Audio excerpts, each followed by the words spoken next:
My pancreatic cancer story started way back in 2012. My husband, Colin, who was 45 at the time, probably for about a year, had some very vague symptoms of being unwell.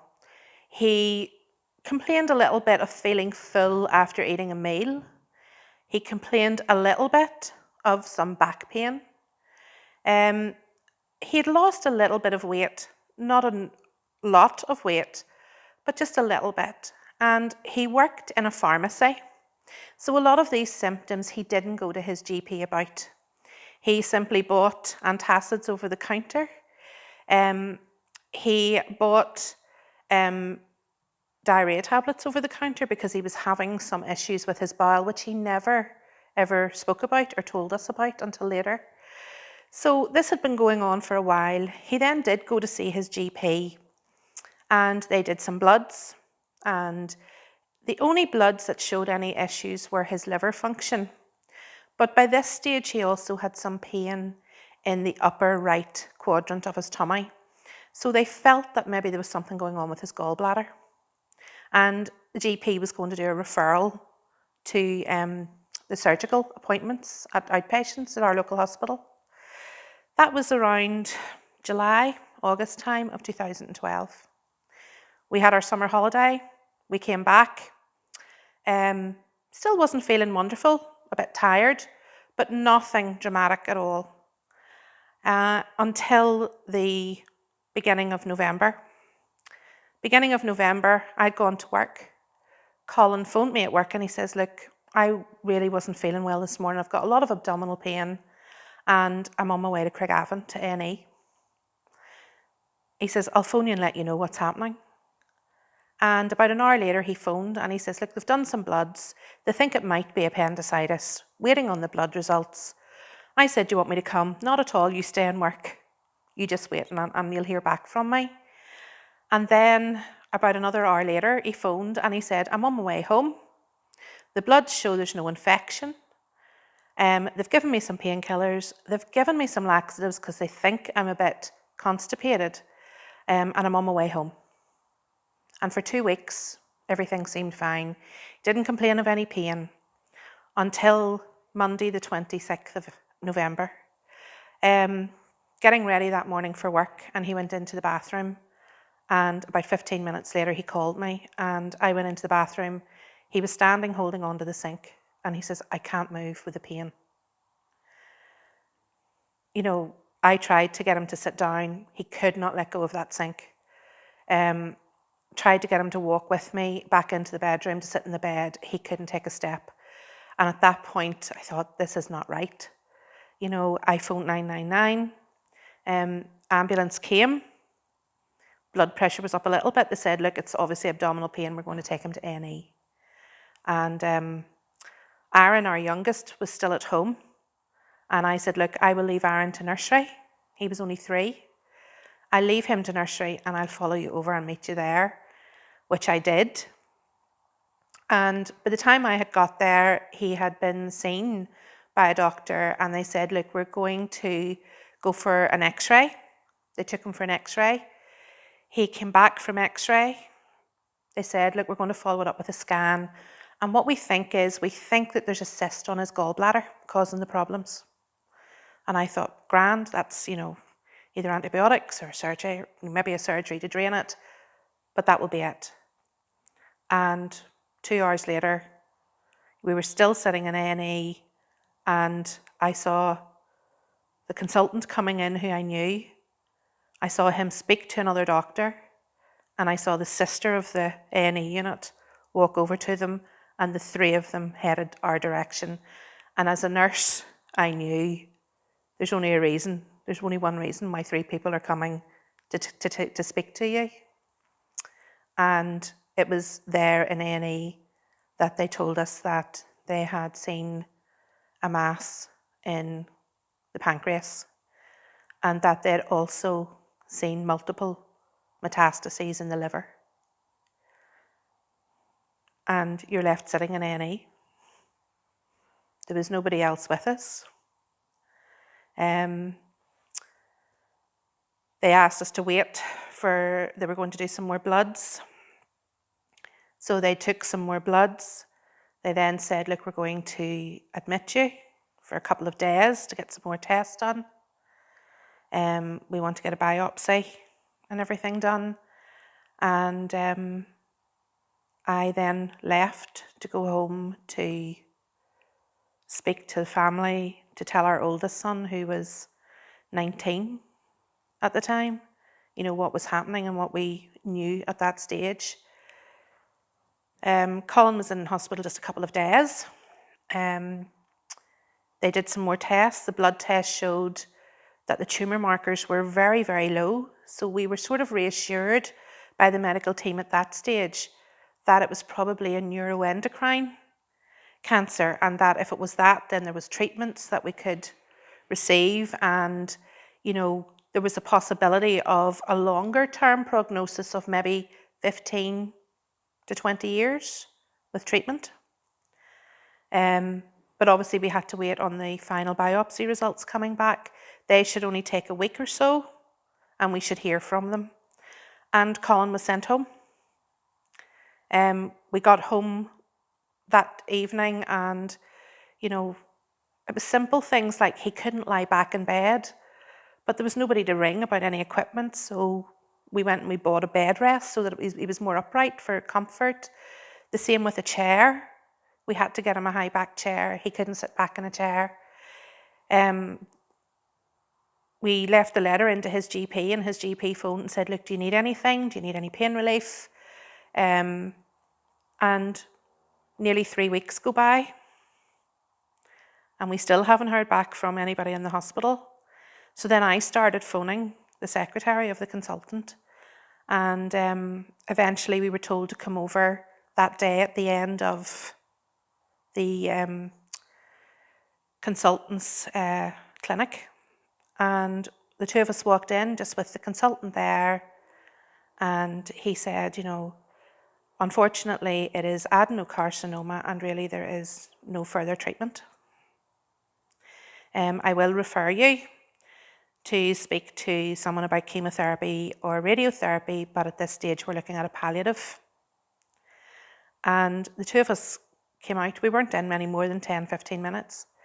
And we came out, got into the car in the car park, and Colin said to me, what did he mean? Because he didn't understand what adenocarcinoma meant. Unfortunately, I did.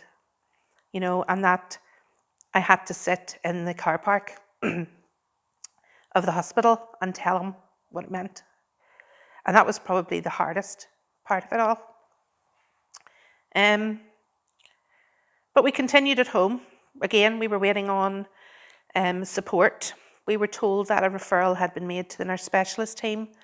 We were told that someone from Macmillan would be in touch about some support. That never happened. I then tried phoning Macmillan in the community, but unfortunately, if the referral has been made through the hospital, you have to wait for the hospital team to contact you. And we were sort of just going along, with the support that we had from family and friends.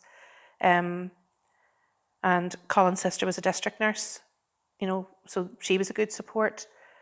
Until Colin went back into hospital just in the lead up to Christmas. And again, that happened. He became acutely unwell one night with pain. We couldn't get the pain under control. I phoned the GP on call. The GP on call sent the Marie Curie, 2 girls from Marie Curie, out to our house. But Colin wasn't written up for anything, IM, injections or a syringe driver. So there was nothing they could give. So that meant another trip back to A&E, another lie in A&E for a night to try to get pain relief sorted, and another admission. And with everything that was happening, it was the week before Christmas. He was in 4 or 5 days before a syringe driver was mentioned. It was 4 or 5 days before a Macmillan specialist nurse got to see him. So that delayed the pain relief, which in turn meant that instead of spending his last Christmas at home, he spent it in a ward in hospital. He was allowed out on Christmas Day, but we had to get him back home, back to the hospital for breakthrough pain relief. So it's all of these things that add up, and all of those seconds counted to us through that time, because we knew it was going to be his last Christmas. We eventually got some support from Macmillan in the January, just after Christmas, but again, very limited. Colin did go into the Northern Ireland Hospice in Newry. It was only meant to be for an overnight for a treatment. Unfortunately, he became very unwell while he was there and needed further treatment. But after 4 days, he was determined that he wanted home. And I was determined that if that's what he wanted, then that's what was going to happen. And we brought Colin home. And he did really well. It's funny saying that, but he came back to, being able to sit in the car and take the kids to drive through a McDonald's. He mightn't have been able to drive it, but he could sit in the car. He had his friends round for a night. He fancied an Indian, I want so-and-so round, and a few friends round, and, a beer with an Indian, was a big deal. And we were able to do all of those things. But unfortunately then, on the 10th of February, Colin passed away at home. He had gone to bed on the Friday night and just slept. He didn't wake up on the Saturday, and then on the Sunday evening, just passed away peacefully. And we were there with him. His mum and dad were there, our two best friends and myself. And, the kids were in the house and everybody was there. Very, very peaceful, which was lovely. But he was 45. You don't expect it to happen in 11 weeks. And I suppose it was then that I started looking and thinking, I thought pancreatic cancer was an old person's disease, or the alcoholic's disease. I honestly thought it was something to do with drinking. And that was me coming from a nursing background, thinking that. And I thought, if I'm thinking that, what are other people thinking? Tried to reach out, to some of the charities, and it was actually Maggie Blanks, who had founded Pancreatic Cancer Research Fund, who came back to me, and he was extremely supportive. There didn't seem to be anything in Northern Ireland at the time. And then I got in touch, or was put in touch with Kerry Irvine.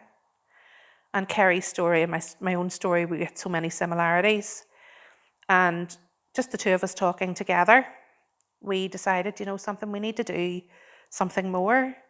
Neither of the two of us are very quiet or shy, so we couldn't just sit back and let this happen to anybody else. On Colin's first anniversary, we did the launch at Stormont, and it was a fitting way to mark that 1 year. And we've done different things since. We started up with a support group that met in the Mater Hospital once a month, and we had then people started to join us and were referred to us from the nurse specialists, and our team, our little team built up, and we kept going along and thinking, what more can we do? We were then very lucky that Ivan came along as a survivor, and I know when Ivan first came along, he used to say to us, I feel bad coming in and surviving. And we used to say, but that gives us a reason to keep going. We have to have the hope that there will be a difference made. So from that, our team, as I say, grew, and from that, NIPANC sort of was born. I'm extremely proud of where it's come to. I'm excited about where it's going and the things that it could change. And I suppose the message from my story is, time mattered at every part of my story. Time mattered for Colin not seeing the symptoms or me seeing the symptoms. Time mattered for him being diagnosed. For example, that referral that went to the surgical team, the letter for the appointment came in 2 weeks after Colin was buried. Time mattered. Time mattered in him getting his tests. Time mattered in us getting support. You know, the time mattered for him spending his last Christmas in hospital. And I suppose that's why the Time Matters campaign that has been launched is so personal, probably for me as well, because, you know, time mattered throughout the whole journey, and it still matters now. What we always said was, and Kerry and I have talked about this on many times, you know, we need fewer Collins, we need more Ivans, and that is where we need the future of pancreatic cancer to be.